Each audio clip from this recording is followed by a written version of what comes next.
everyone, happy Homebrew Wednesday. So it's another briefish update from me on general musings, things that are going on, and things I thought would be good to share. So I guess really the first thing is a little bit of an explanation for the last video. Hopefully you've been watching it, video number 4, which is my IPA brew day, done on New Year's Eve actually. I've got to be honest. The main reason for that being was like an emergency brew to replace a batch. I don't know how many of you this has happened to before, but after about, I had my suspicions quite early on, and we'll get onto that, but after about 7 days I went to test the gravity of an IPA that I brewed. I hadn't done a video for. And the gravity hadn't dropped much. I think the starting gravity was about 1050. For 7 days I'd expect to be getting pretty close to 1009-ish, which is where it should be. But it was still only 1025. And then one of the things that I highly recommend for everyone to get into the habit of doing is to actually taste your brews as they're going through fermentation. You actually get to learn what the things should taste like, and you begin to get a feel for the taste profile all the way through of your beer. And I had a tiny little taste, and I'll be honest, I nearly threw up on the spot. It was rancid. Now, after a bit of thought, a bit of investigation, a little bit further testing, I came to the conclusion that actually my yeast hadn't taken, or if it had taken, it hadn't taken fast enough.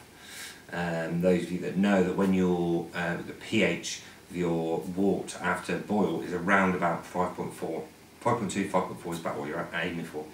Your yeast, and this is part of the control that you have to stop your wort getting infected, is the pH takes a nosedive when the yeast really gets to work, drops to about 4.2, which stops a lot of bacteria growth. So my conclusion is that I had a bad yeast that I pitched. The fermentation didn't start quick enough, and the unhealthy bad yeast that was there just did a really bad job. Probably the thing overall got an infection, and actually the fermentation that was going on was more of a decomposition than a fermentation. I had a bit of a false krausen, and it kind of fizzed a little bit, like it looked like it was fermenting, but actually it wasn't. So the brew in video number 4 that you've seen was more of an emergency recovery.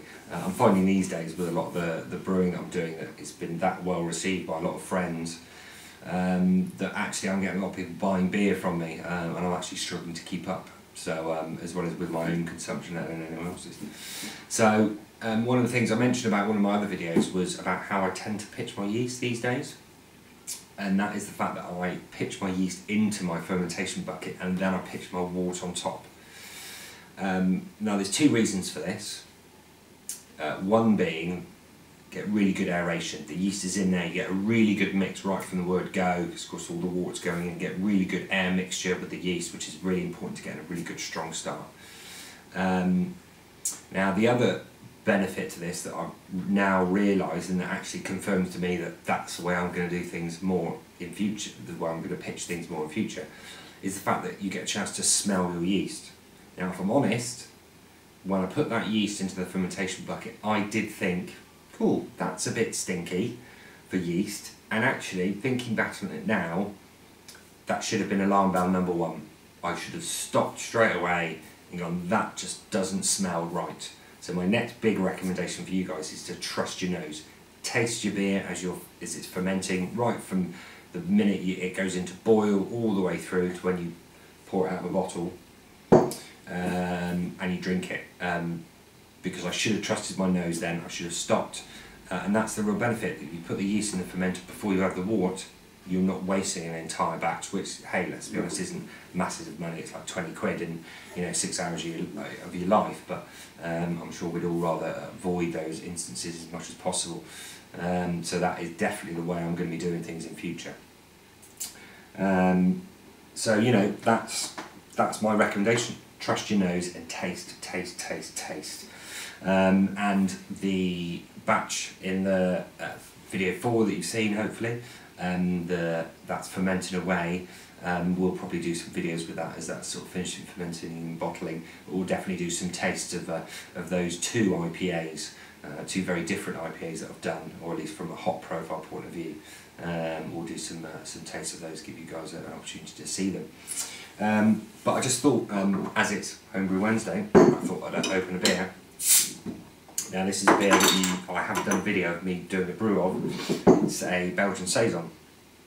So here we go. I've actually drunk a bit of this already, and it's come out absolutely fantastic. It's a classic style Saison, but with a little bit of an extra change. I don't know if you can see that, but it's pretty darn clear, really good head. If you had smell-o-vision, you'd be able to smell that it smells like a good Saison should. But it's got a really nice after-kick, kind of hoppy top end to it. So one of the things I like to do with my Saisons is I go against the grain. The style standard says you shouldn't have too much wheat and oats to it, but actually I like to add a good bit for head retention, and actually it turns out pretty well. The other thing I do is I actually dry hop it with some Simcoe and Centennial. Ignore the dogs just pacing around.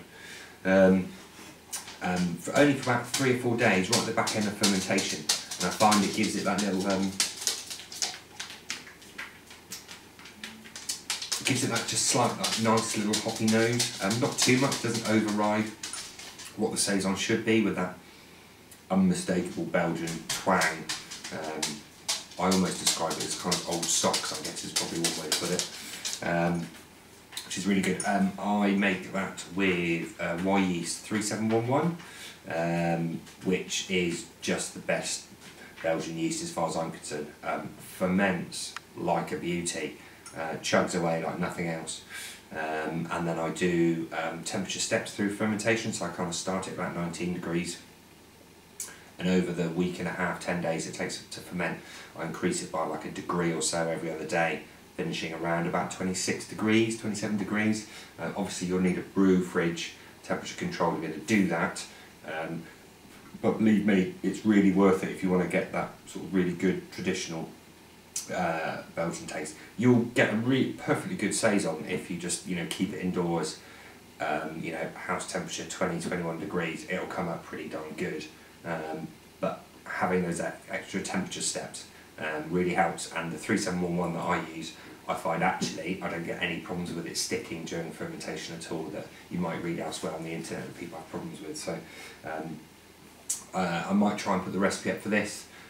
Or I might be able to flash it across the bottom of the screen with a little bit more detail for those of you. But yeah, so yeah, cheers. Happy Homebrew Wednesday. Oh, that's really good.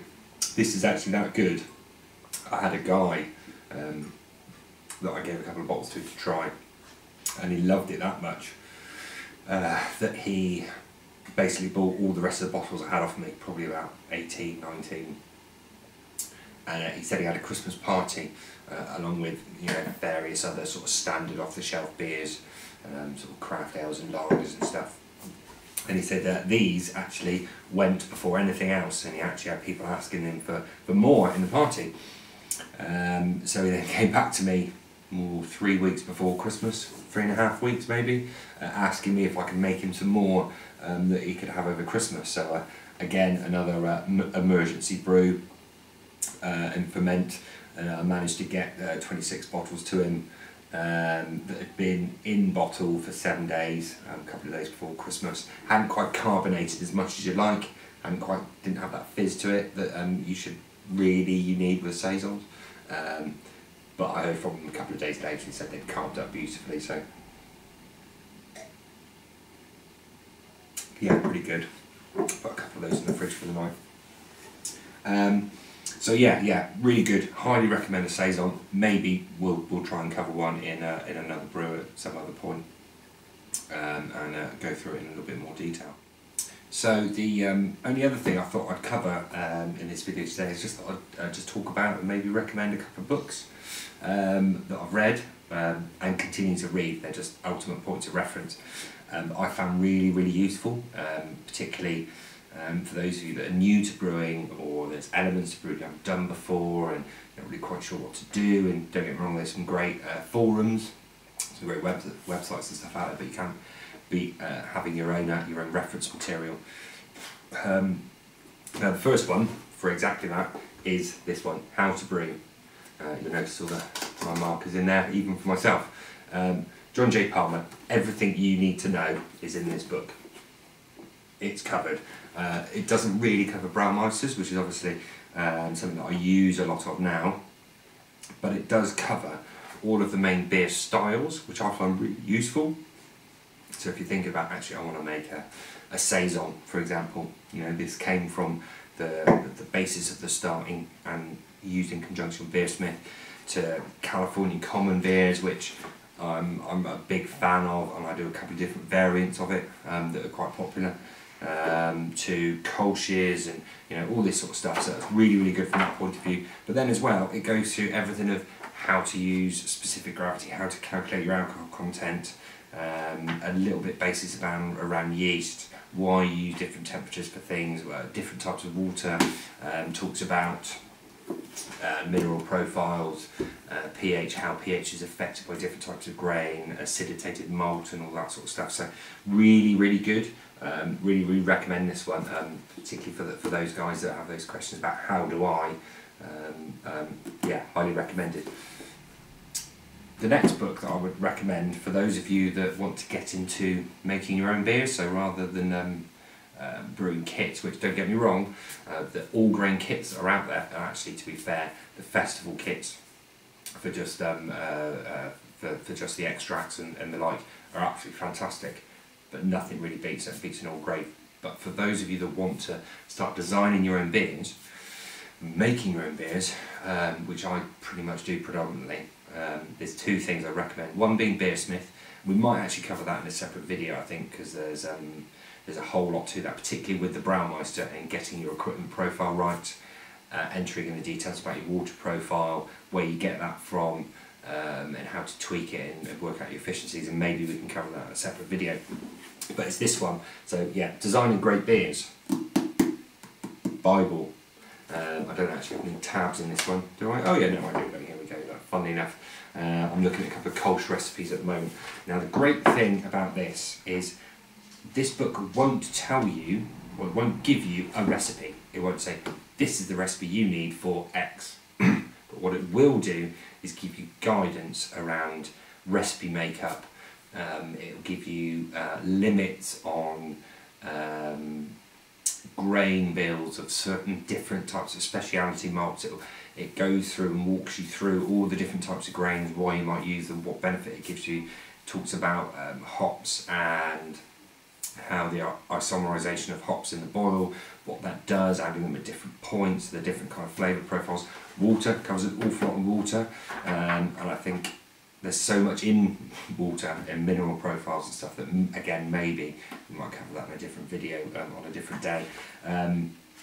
But hop concentrations, I mean, I'm looking down here and it just goes on and on, but what I found was the way it talks about the beer styles and gives you guidance around ingredients and ratios of different ingredients to achieve different styles.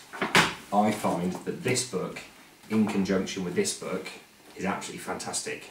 These two go hand in hand and have been absolutely invaluable to me over the last year, probably, since I've been kind of doing all grain brewing. I've kind of done kits and stuff, showing my age, but a good few years ago, the old kits that were pretty nasty, whereas these two books, absolutely fantastic. So yeah, John Palmer, How to Brew, all on Amazon, and then this one, Designing Great Beers, Ray Daniels. Look him up, he does podcasts and stuff as well, which is well worth having a listen. But yeah, it covers everything you kind of need to know.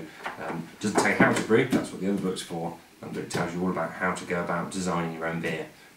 The one tip I would give for designing your own beers is rather than just kind of going in and throwing some grains together and some hops and stuff, is at least have an idea in your mind what you want this to be, what you want it to taste like roughly, how you might want it to look.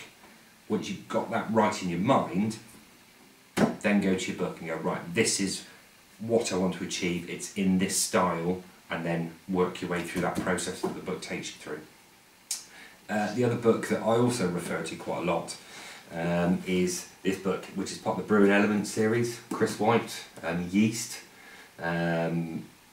This is actually a really interesting book for me at the moment because, and I'm again planning on covering it in another video, is I've never tried reusing yeast before. I've always just bought packets of Y yeast or Y Labs, pitched it direct, the ones we were talking about earlier, whereas I want to get more into understanding starter sizes, inoculation rates, cell counts, and using that to achieve slightly different flavour profiles in beers.